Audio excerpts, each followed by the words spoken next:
cinéaste vous-même, donc qu'est-ce que vous pensez des méthodes de tournage de Pagnol par rapport à cette époque justement? Pagnol, il tournait pour être heureux. Je crois qu'il voulait être heureux, d'ailleurs je crois qu'il voulait être heureux toujours dans la vie, mais il était heureux quand il tournait. Il prenait un plaisir à tourner, et ce plaisir-là, il existe toujours parce qu'il faisait aussi des films pour rendre des gens heureux, et le spectateur est heureux et a le même plaisir quand il voit les films. On lui a reproché en son temps de faire du théâtre filmé ou de finalement ne pas vraiment diriger ses acteurs. Qu'est-ce que vous pensez de ces techniques, sa méthode? C'est pas vrai du tout, c'est pas vrai du tout. D'abord parce qu'il les dirigeait, ses acteurs sont formidables. Je veux dire, Rému, il n'a jamais été aussi bon qu'avec Pagnol, et Fernandel aussi. Je veux dire, quand on voit les films de Pagnol, on voit très bien qu'il est dirigé. Ils sont complètement dirigés d'un bout à l'autre. Quant à son écriture cinématographique, elle est superbe. Elle est superbe parce qu'elle est simple, elle est efficace. Il ne recherche jamais des effets d'image qui sont souvent bien vains. Il va au classicisme tout droit comme Charlie Chaplin. Ce sont les plus belles écritures cinématographiques. Après les débordements de la Paramount quand elle s'est installée en France, Pagnol a décidé de tourner lui-même tout seul. Et en même temps, il a tourné, c'est un des premiers qui a tourné dans la nature directement avec ses comédiens. Et qui aussi, on ne peut pas dire qu'il a inventé le plan séquence, mais en tout cas, il a été un des premiers à faire des plans très très longs. Est-ce que c'était très nouveau pour l'époque, innovateur qu'est-ce que vous en pensez? Oui, mais c'était aussi pour. Si Pagnol faisait des plans longs, c'était pour permettre aux acteurs d'être meilleurs. Je veux dire que si vous laissez tourner la caméra, il ne faut pas gêner l'acteur. Et en faisant ça, il permettait à l'acteur d'être meilleur. Il lui a donné des indications avant et après. La caméra ne doit jamais, moi je le dis quand je tourne, la caméra ne doit jamais gêner l'acteur. La technique doit suivre. Et je pense que Pagnol a toujours fait ça aussi, et c'est pour ça qu'il y a un impact de l'acteur qui est étonnant.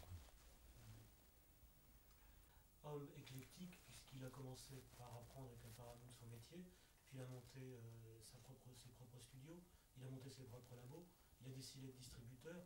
Donc dans l'histoire du cinéma, c'est de cette époque, c'est une espèce de grande première, personne n'a été aussi loin.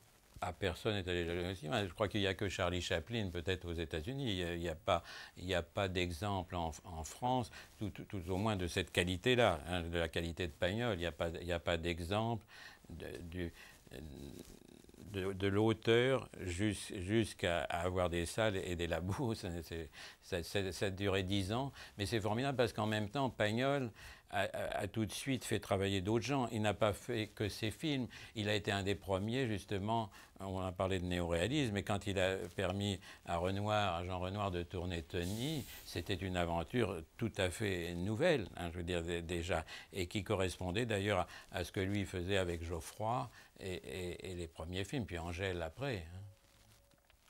Dans Cinématurgie, où il parle très bien de sa façon de considérer le cinéma, il y a une partie très amusante où il décrit qu'il n'a pas, je crois, beaucoup changé aujourd'hui, du grand commandement de la Paramount. Et en fait, l'auteur arrive en dernier. Donc Pagnol a essayé, je crois, un peu d'inverser le rôle. Il a toujours énormément défendu les auteurs. C'est le premier, je crois, cinéaste qui est rentré à l'Académie. Oui. Est-ce que vous êtes d'accord avec cette façon qu'il a eue, au-delà du cinéma, qui considérait, entre guillemets, c'est un peu de la provocation, comme un art mineur, de dire que c'est l'auteur avant tout qui est important? Oui, mais c'est-à-dire qu'à partir du moment où le cinéma devenait parlant, il y a un équilibre entre les mots et les images à trouver, que Pagnol a très vite trouvé. Je veux dire, bien sûr que le cinéma muet, il lui manquait quelque chose. Donc,